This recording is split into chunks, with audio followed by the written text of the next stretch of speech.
Release resistance. The basis of your life is freedom. Your quest is joy. And the result will be eternal expansion. But your quest must be for joy. That's the answer to every question that you ask. Strange we take so long. Could have saved you all a lot of time and money. What's the question? Get happy. What's the question? Get happy. Find a way to get happy. How can I have a better feeling body? Get happy. How can I find more clarity? Get happy. How will I find the answers to all of my questions? Get happy. How will I allow the metabolism of my body to be at its best? Get happy. How will I live happily ever after? Get happy. How will I endure the injustice of this person I live with, or this thing that I'm seeing? We say, well, that's where you have to ask the question, can I be happy and look at that? And the answer is no. In other words, you have to finally accept that you just can't look at things that make you unhappy and be happy.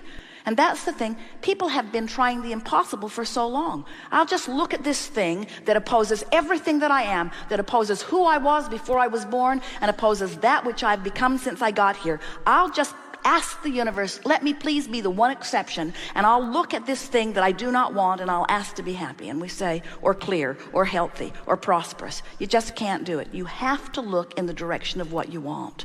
And the more you do it, the easier it is, and the easier it is, the more you do it, and the more you do it, the easier it is, and the easier it is, the more you do it, until before you know it, you're offering a vibration where only well-being flows to you. And others are looking at you from the outside, and they say, how is it that you live like this? It seems that whatever you ask for comes to you easily. And you say, I got happy. And they say, in this awful world, under these awful conditions? And you say, oh, I know there are little pockets of that, but I looked for pockets of happy. And I discovered there are many, many, many, many, many, many, many more evidences of well-being than not. I don't know how I got oriented to think it was the other way. Maybe because I was trying to fix things that are broken. Maybe because as humans we are solution oriented. But we want you to know the solution to every problem lies in the vibrational relief and letting go of resistance. So whatever it takes, if it takes petting your cat, if it takes cooing with your baby, if it takes making love, if it takes eating something good, if it takes going to a spa, if it takes sitting on top of a mountain looking down at a beautiful lake, a drive in the country, a listening to beautiful music, anything that you can do to distract yourself from the things that make you feel bad will cause an increasing improvement in the way you feel, which is an increasing improvement in your vibrational gap, which is an increasing improvement in your vibrational alignment with source and who you are, which is the recipe for the creation and the full receiving of all things one. Can you feel that your inner being is present tense of everything that you're calling future tense? This is an important thing to acknowledge. Your inner being is present tense of everything that you want to call future tense. In other words, your inner being is living what you're going to receive and allow yourself to experience. So your inner being is already there. So can you feel how managing your vibration, which is about feeling the way your inner being feels, about attuning to that vibrational frequency? And so if you were tuning to your inner being's frequency, who is already living what you want to live, can you feel the satisfaction that you would live right now? But if you are standing in your now and you're reaching for awareness of the things before you've been ready to receive the vibration of them, then you get into that efforting place. You've created lack within yourself, and now you're standing in dissatisfaction rather than in joyous anticipation. Can you feel that? So what to do about it? You see, everything that you want is so that you'll feel good now, and you can stand in your now and feel good now. There's something I want that I don't have, and we say you can't get there from here. Okay, let me ask it again.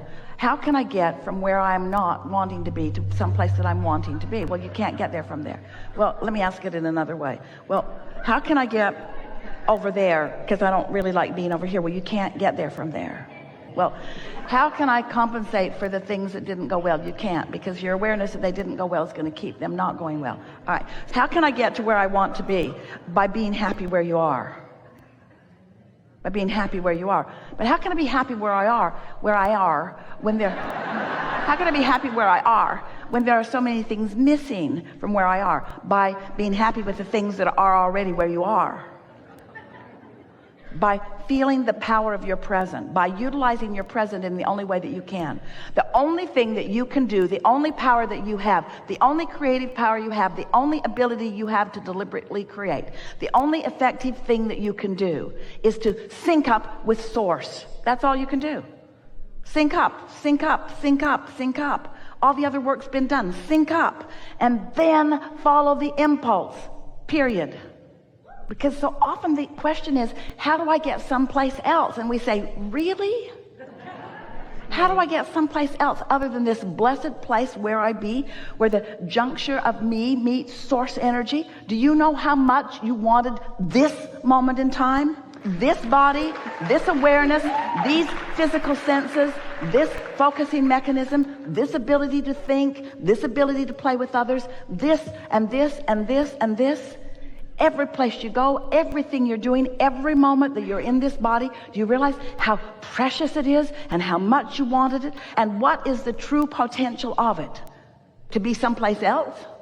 To justify being here by talking about the miles and the moccasins that you've already been walking? What's the point is really what we're asking you. What's the point of life experience beyond this moment? And satisfaction is about what? What is satisfaction? Alignment. It's alignment. It's alignment. It's alignment with that broader you. So it's me alive and let all of me be consciously alive. It's me having conscious awareness of what the source within me is experiencing right here and now. So if you're in a room by yourself, what do you think source is doing? How do you think source is being in that moment with you? You see, because you all think source is at another party. Your inner being is not at another party. Your inner being has no fear of missing out. Your inner being knows the potential of satisfaction. So let's say you're in a room by yourself. What do you think your inner being is doing? Basking, appreciating, enjoying your physicality, focused in your body, feeling good in your body, always able to find positive aspects right where you are. That's what your inner being is doing, and that's what you want to do if you want to be joyful in this moment and this moment and this moment. Sometimes you want to go on vacation and you don't have fun leading up to the vacation. And sometimes you are on vacation and you don't have fun because the vacation is passing right before your eyes. And sometimes you're over here doing this, but you wish you were over there doing that. And sometimes you're over there doing that, but you wish you were over there doing that. And it's really a rare one of you who is fully invested and engaged in here and now, allowing the juncture of physical and non-physical. Are you getting the sense of how important that juncture is to us? How much we like it no matter what you're doing? How much we like flowing with you no matter what you are doing? And if you could just give in to your understanding that we are flowing with you, then all of the things that you're trying to do or figure out to justify, you would feel the way you think you will feel if you could just hammer all of those things into place. It doesn't matter how I get somewhere else because I'm here. It doesn't matter what else is coming because this is good. So now I'm happy where I am and anticipating a never-ending plethora of joyful experience, satisfied with where I am, in love with life where I am, loving myself, worthy, worthy, worthy, blessed, blessed, blessed me, connected to source energy, who's loving every minute that I'm focused here, devouring this time-space reality through me, and yet knowing what's next and next and next and next and next, but no lack in the anticipation, just knowing that there's more and more and more. No shortage consciousness, no ever running out of resources, renewed, fulfilled. Today we've been talking about calibration, so let's just get down to it, how to do it. And we talked about segment intending, and that's the best way of calibrating that we know. Let's say that you've got a notebook in your lap and a pen in your hand, and you're preparing yourself for a segment. A new segment is when you're going to go into a different room maybe, or you're going to be with different people maybe. You're going to do something different. In other words, a segment is any time things change. And now you're identifying how you want to feel and be, what you want your point of attraction to be when you're in that segment. So what segment intending is, it's writing, because writing is a strong point of focus, writing statements that activate within you feelings of well-being, whether you call it fun or security or love or interest. You want to use feeling words. I like the feeling of this, or I savor this. So what is it that is the easiest for you to feel blessed about or good about? I'm thankful for how I feel right now. Got it. I'm thankful for who I am. Yes. I'm thankful for who I be. I'm thankful that this is my point of attraction. I'm thankful that my inner being is aware of me. I'm thankful that I know this stuff. I feel happy. There is nothing that I would rather do. This is the thing that I love the most of all. This is such a delicious life that I'm living. Can you feel what's going on? I really, really, really, really, Esther writes lots of reallys on her page. I really, really, really, really like this. I like this delicious knowing. I'm excited about what's going to unfold. I'm excited about the possibilities and the potentials. I love the feeling of connection and intuition and intuitiveness. I love the feeling of receiving and alignment. I so adore the trust they have in me. I like the feeling of right place, right time. You see what's going on? You see what you're doing? You're calibrating yourself to the whole of who you are. And then under those conditions, that's who you take into that environment. And then that environment is affected by what you know. And the parts about your calibration that help you stick, and the parts that could potentially be there that are not part of your calibration bounce off of you. So you are actually soliciting from the environment in which you are going the components that match the calibration that you accomplished. This is deliberate creation at its very best, you see. There just isn't anything that you can't apply this to. You can be as general or as specific as you're able to be and maintain your feeling of calibration, but you can just feel your well-being come. Do you know that you can do this on behalf of others? You can focus so much on the well-being of some other that you can actually influence their well-being if you really calibrate to that well-being, you see. In fact, it's easier for you to do with others. You do that all day, every day, than it is with yourself. And it's only because what is a little more present or dominant in your experience, you see. So if we were standing in your physical shoes, we'd calibrate on easy things first. And interesting, some of the things that you think are the easiest aren't.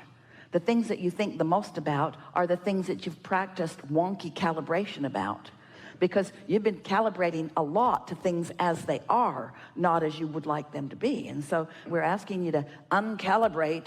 Beliefs is just calibration. And you've calibrated to a lot of things you want, and you've calibrated to a lot of things you don't want, and you just got to know the difference, you see. But when you tune to the frequency of well-being, it is an across-the-board helpful thing. You don't even have to focus on the subject. In fact, sometimes you're better off if you don't. Calibrate to well-being, and everything is taken